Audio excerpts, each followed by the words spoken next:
Okay, children, today I'm going to start a new unit of the grade 9 science syllabus. This is the last unit of the second term lessons. Number 13, Artificial Environment and Green Concept. මේක තේරුම තමයි කෘත්‍රිම පරිසරය සහ හරිත සංකල්පය. So under this unit, we hope to discuss what are the favorable features and non-favorable features of the man-made environments. That means artificial environments. මේ පාඩමේ අර්ථය අපි කතා කරන්න බලාපොරොත්තු වෙන පුතේ මේ මිනිසා විසින් නිර්මිත පරිසර එහෙමත් නැත්නම් කෘත්‍රිම පරිසරවල හානිකර සහ වාසිදායක ලක්ෂණ මොනවද කියලා.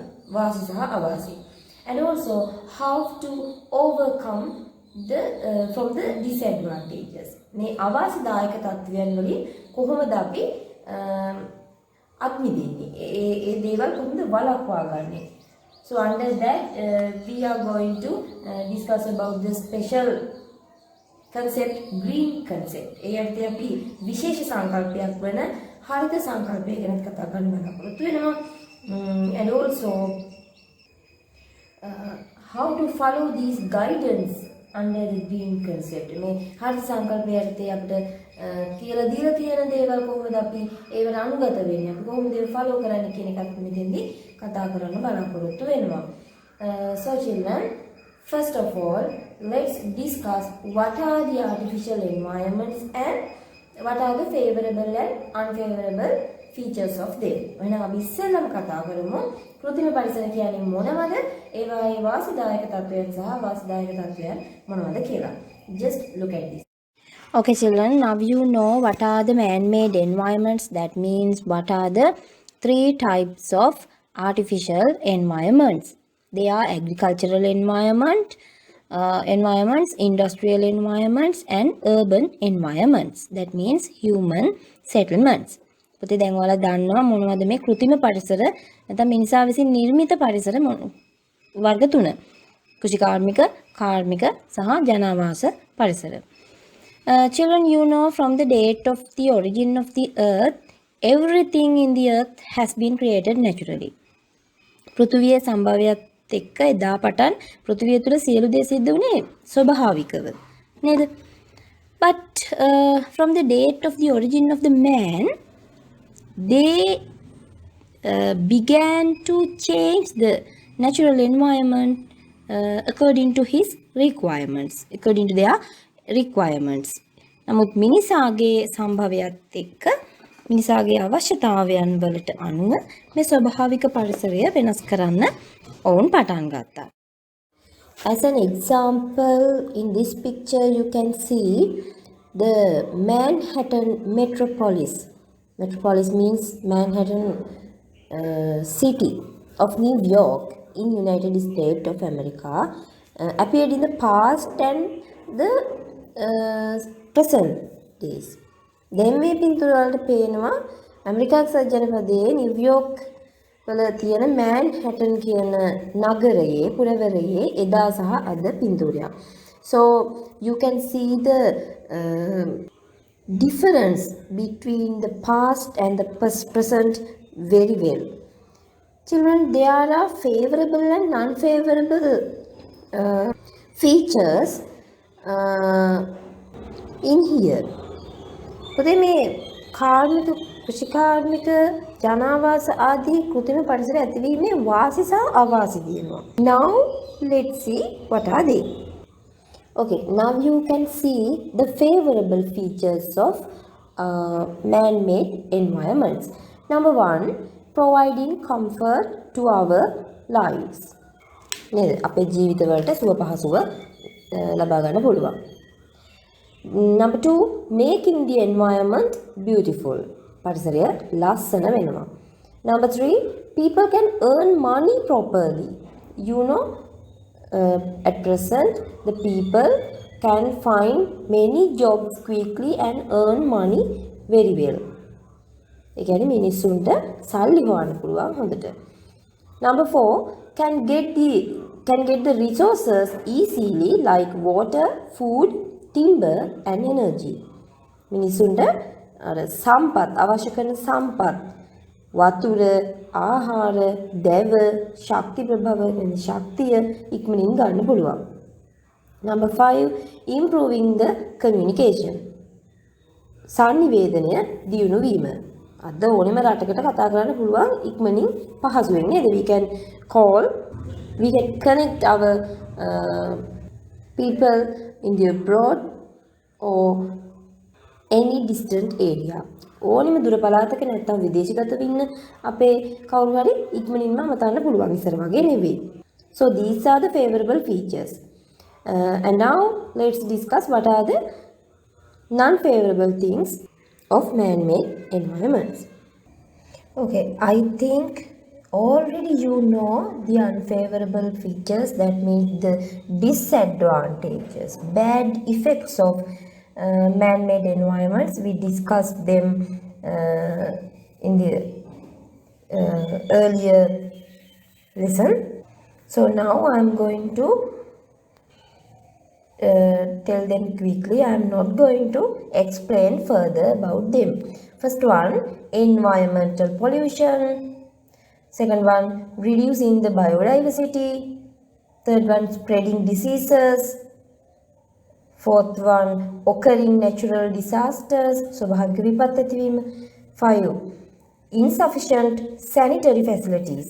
Sanitary facilities කිව්වේ සනීප ආරක්ෂක පහසුකම් ප්‍රමාණවත් නොවීම. 6th one, difficulty to remove garbage. Actually this is the big problem. මේක තමයි ලොකුම ප්‍රශ්නේ after the environmental pollution. පරිසර දූෂණයට පස්සේ ඉතා වැදගත් නැත්නම් ලොකුම ප්‍රශ්නයක් තමයි මේ කසල බැහැර කිරීමේ අපහසුතාවය. 7th one, increase in the global warming because of the human activities. මිනිස් ක්‍රියාකාරකම් නිසා ගෝලීය උෂ්ණත්වය ඉහළ යනවා. Last one, cultural and social problems. Especially we can see these types of problems in the human settlements. මේ වගේ ප්‍රශ්න, ඒ කියන්නේ සංස්කෘතික සහ සමාජමය ප්‍රශ්න මිනිසුන් අතර අපිට ජනාවාස පරිසරවල බොහොමයක් දකින්න පුළුවන්. So these are the unfavorable features of the man-made environments. Children, you have to keep in mind some of them. මේවෙන් ටිකක් ඔයාලා මතකේ තියාගන්න. Okay children, today I am going to start a new unit of the grade 9 science syllabus. This is the last unit of the second term lessons. Number 13, artificial environment and green concept. මේක තේරුම තමයි කෘත්‍රිම පරිසරය සහ හරිත සංකල්පය. So under this unit we hope to discuss what are the favorable features and non-favorable features of the man-made environments. That means artificial environments. මේ පාඩමේ අර්ථය අපි කතා කරන්න බලාපොරොත්තු වෙන පුතේ මේ මිනිසා විසින් නිර්මිත පරිසර එහෙමත් නැත්නම් කෘත්‍රිම පරිසරවල හානිකර සහ වාසිදායක ලක්ෂණ මොනවද කියලා. වාසි සහ අවාසි. And also how to overcome from the disadvantages.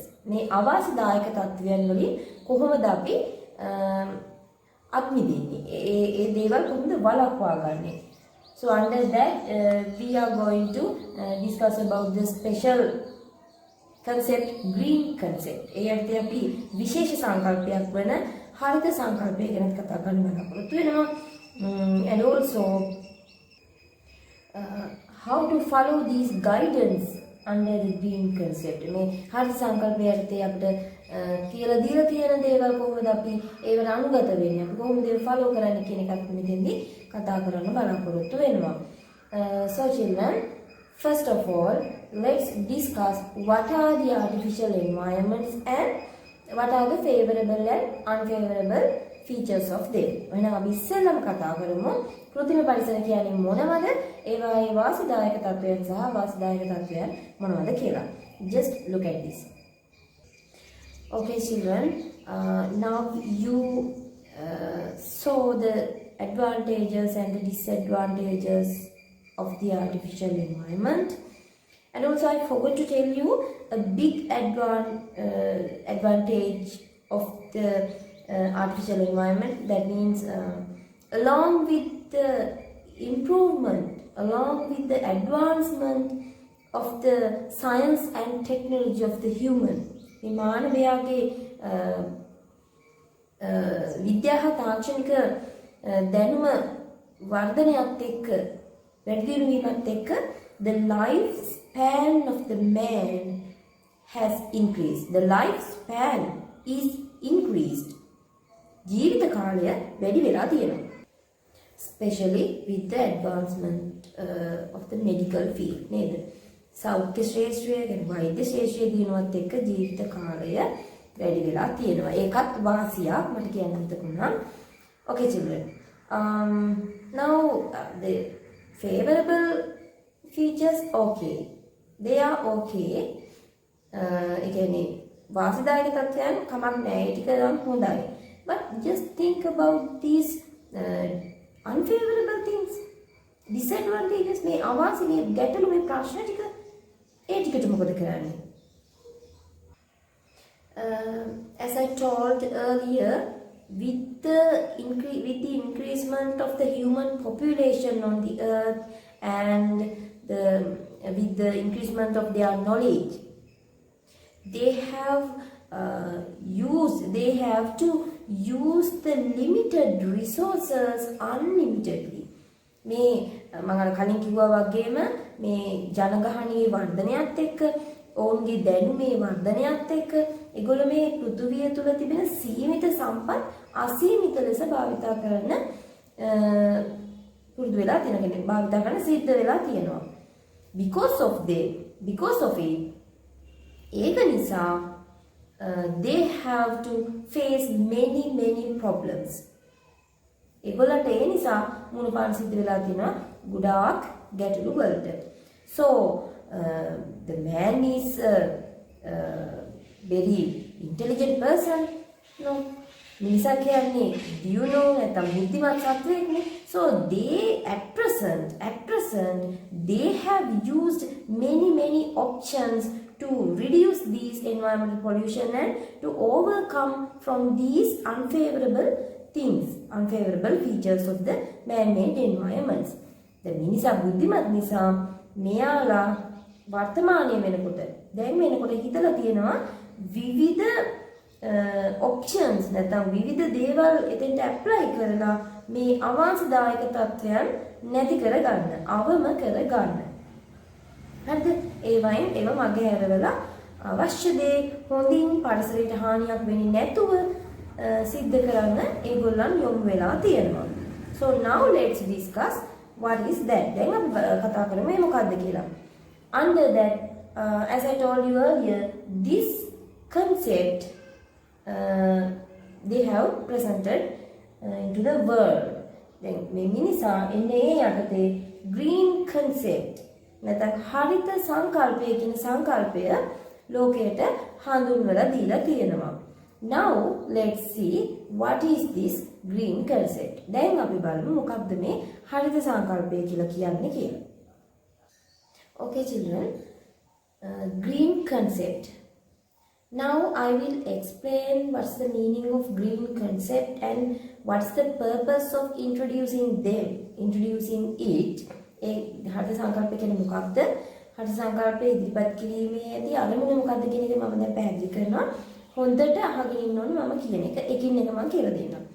Children, normally you know we should maintain the goods and services for our various life activities. අපේ විවිධ මේ ක්‍රියාකාරකම් සඳහා මේ ජීවත් වීමේදී අපි පවත්වාගෙන යන්න ඕනේ භාණ්ඩ හා සේවා. මොනවද මේ භාණ්ඩ? goods, that means the physical things. භෞතික දේවල් අපි භාණ්ඩ කියලා කියනවා. නේද? Services means the certain services provided by a certain man or people or and by an institution. ආයතනයක් හෝ මිනිසුන් මගින් හෝ සපයන දෙයක් සේවාවක්. හරිද? මේව ගැන මම වැඩිපුර කතා කරන්න යන්නේ නැහැ. ඔයාලා දන්නවා. So these types of goods and services we have to use. We have to maintain. අපිට මේ වගේ විවිධ භාණ්ඩ හා සේවා පවත්වාගෙන යන්න ඕනේ. But how should we maintain them? කොහොමද අපි මේව භාවිතා කළ යුත්තේ?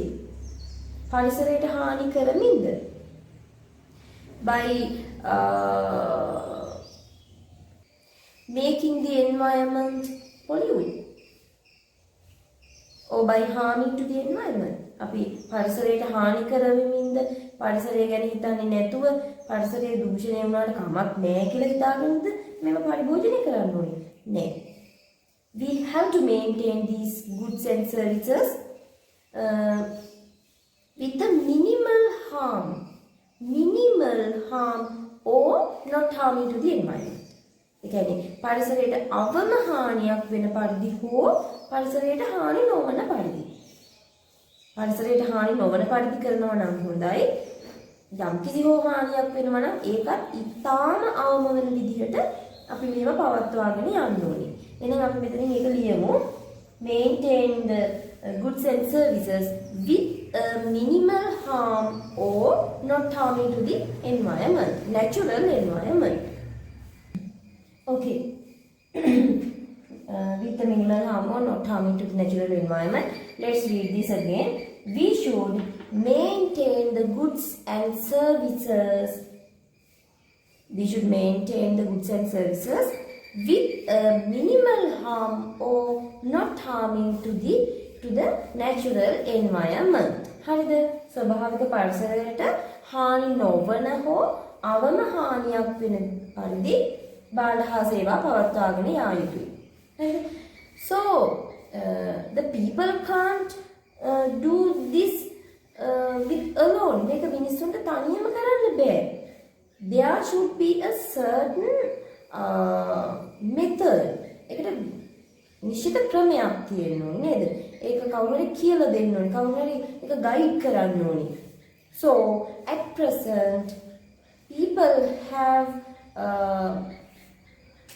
made the guidelines and policies for them.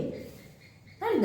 මේ සඳහා වර්තමානයේ වෙනකොට මිනිසුන් විසින් මාර්ගෝපදේශයන් සහ විවිධ ප්‍රතිපත්ති හදලා තියෙනවා. මෙහෙම කරන්න එපා, මෙහෙම කරන්න බෑ. නීති පනවලා තියෙනවා. ඒ විදිහට the proper guidelines and policies they have mentioned.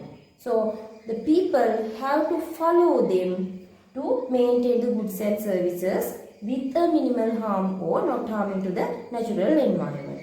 එතකොට මිනිසුන් මේවා ඉන්ට්‍රොඩියුස් කරලා තියෙන නිසා අපිට සිද්ධ වෙනවා ඒවා ෆලෝ කරන්න. මොනවද ෆලෝ කරන්නේ?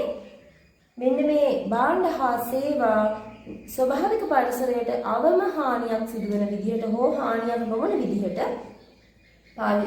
පවත්වාගෙන යන්න මේ අර කියපු මාර්ගෝපදේශයන් සහ ප්‍රතිපත්ති ටික. හරිද? මාර්ගෝපදේශයන් හා ප්‍රතිපත්ති ටික තමයි ෆලෝ කරලා තියෙන්නේ. අන්න ඒක දැන් අපි ලියමු.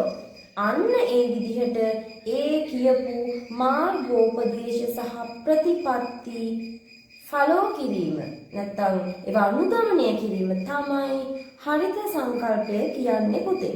දැන් බලන්න ඔයාලට තේරෙනවද කියලා? මම මෙතනින් උඩින් ලියනවා එහෙනම් following guidelines and policies to maintain the goods and services කියලා මෙතනින් උඩින් ලියනවා. බලන්න දැන් තේරෙනවද කියලා? බලන්න දැන් ඔයාලට හරිත සංකල්පය කියන එක තනියම ලියා ගන්න පුළුවන් කියලා නේද? Following guidelines and policies for what? මොකටද? To maintain the goods and services. භාණ්ඩ හා සේවා පවත්වාගෙන යන්න කොහොමද? How? With a minimal harm or not harming to the natural environment. ඒ කියන්නේ ස්වභාවික පරිසරයට අවම හානියක් වෙන විදිහට හෝ හානි නොවන විදිහට. This one, following guidelines and policies to maintain the goods and services with a minimal harm or not harming to the natural environment. හරිද? දැන් මේක මතක තියෙන්න ඕනේ, තනියම ලියා ගන්න පුළුවන් වෙන්න ඕනේ. හරිද? තව විදිහකින් කිව්වොත් what, for what, how. මොකක්ද? මොකටද? කොහොමද? එහෙම හරි කමක් නැහැ මතක තියාගන්න. මොකක්ද?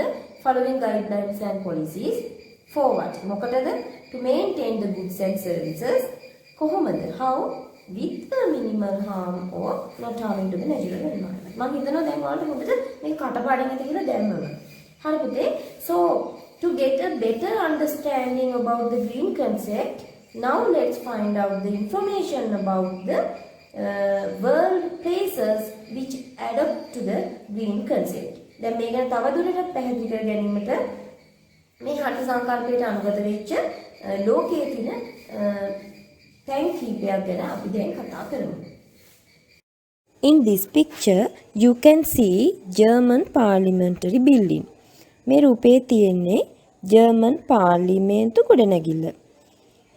For this building, the energy is obtained from solar energy, geothermal energy, and biofuel powerhouses. And also, here they have used the special ventilating devices and some special methods to retain the warmth in it, so that 80% of the total electricity requirement is produced within the building itself. That's a special factor.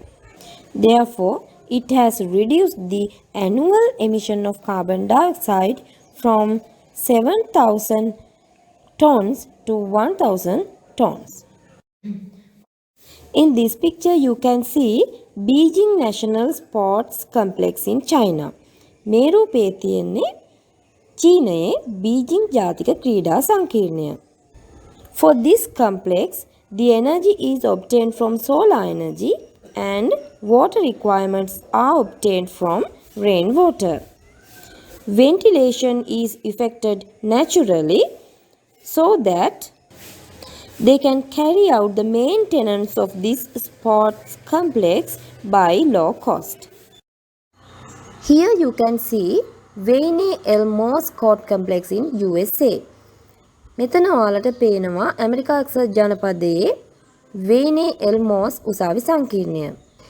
They have grown the plants which can adapt for the drought conditions, and so that they have minimized the water requirements for the plants.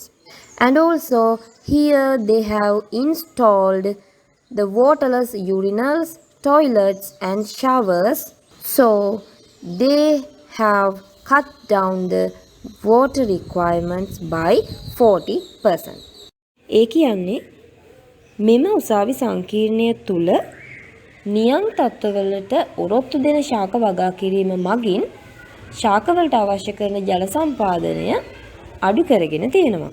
ඒ වගේමයි මේ උසාවි සංකීර්ණය තුළ ජලයෙන් තොර වැසිකිලි සහ අවම ජල ප්‍රමාණයක් භාවිතා වන වැසිකිලි සහ නාන වතුර මල් භාවිතය මගින් ජල භාවිතය 40%කින් අඩු කරගෙන තියෙනවා. Here you can see K2 housing project in Australia. මේ රූපයේ ඔයාලට පේනවා ඕස්ට්‍රේලියාවේ K2 නිවාස ව්‍යාපෘතිය. For this project, they have used only renewable energy sources. And also here we can see use of recycled timber, ප්‍රතිචක්‍රීකරණය කරන ලද දැව, rain water, වැසි ජලය, solar water heaters, සූර්ය ජල තාපක, and also photovoltaic panels, ප්‍රකාශ වෝල්ටීය පැනල. So by using these measures, they can be reduce the electrical supply by 55%, water supply by 53%, and petroleum gas supply by 46%. මෙවැනි උපක්‍රම භාවිතා කිරීම මගින් එයාලට පුළුවන් වෙලා තිබෙනවා විදුලි සැපයුම 55%කින්ද, ජල සැපයුම 53%කින්ද, පෙට්‍රෝලියම් වායු සැපයුම 46%කින්ද අවම කර ගැනීම. In this picture, you can see Butler Commons housing complex in USA. මේ රූපය ඔයාලට පේනවා ඇමරිකා එක්සත් ජනපදයේ Butler Commons කියන නිවාස සංකීර්ණය. For this housing complex, they have used solar water heaters to get hot water. මෙහිදී උණු වතුර ලබා ගන්න සූර්ය ජල තාපක භාවිතා කරලා තිබෙනවා. And also they have used a roof with a plant cover. ඒ වගේමයි මෙයාලා මේ නිවාස සංකීර්ණයේ වහලය මත අලංකාර ශාක වැස්මක් භාවිතා කරලා තිබෙනවා. So this plant cover can absorb heat and rainwater. And also they have used some devices to purify the bathroom water, and this water they used for the toilets. නාන කාමරවල භාවිතා කරන ජලය පවිත්‍ර කරලා වැසිකිලි සඳහා භාවිතා කර තිබෙනවා. And also they have used fiberglass windows which open under hot conditions. උණුසුම් අවස්ථාවලදී විවෘත වන ෆයිබර් ග්ලාස් වලින් සෑදූ ජනෙල් භාවිතා කර තිබෙනවා. So by using these measures, this project saves their energy worth of $60,000 annually. මේ උපක්‍රම භාවිතා කිරීම නිසා මේ නිවාස සංකීර්ණයට හැකි වෙලා තිබෙනවා වසරකට බලශක්ති පිරිවැය ඇමරිකානු ඩොලර් 60,000ක් පමණ ඉතිරි කර ගැනීමට. Okay children, now I think you could understand about the green concept very well. So now let's discuss about the aims of green concept. මේ හරි සංකල්පේ ආරම්භ මොනවද කියලා බලමු. ඔයාලට පැහැදිලි වෙන්න තියෙයි ඉස්සෙල්ලා මම ඒ places ගැන කියනකොට ආරම්භ මෙන්න මේ ආරම්භ දෙක ගැන පොඩ්ඩක් කියවුණා. First one, increase in the plant cover. කියන්නේ මේ වන වැස්ම වැඩි කිරීම. හරිද? කොළ පාටින් දිස්වන වන වැස්ම වැඩි කිරීම එක aim එකක්. Increase in the plant cover.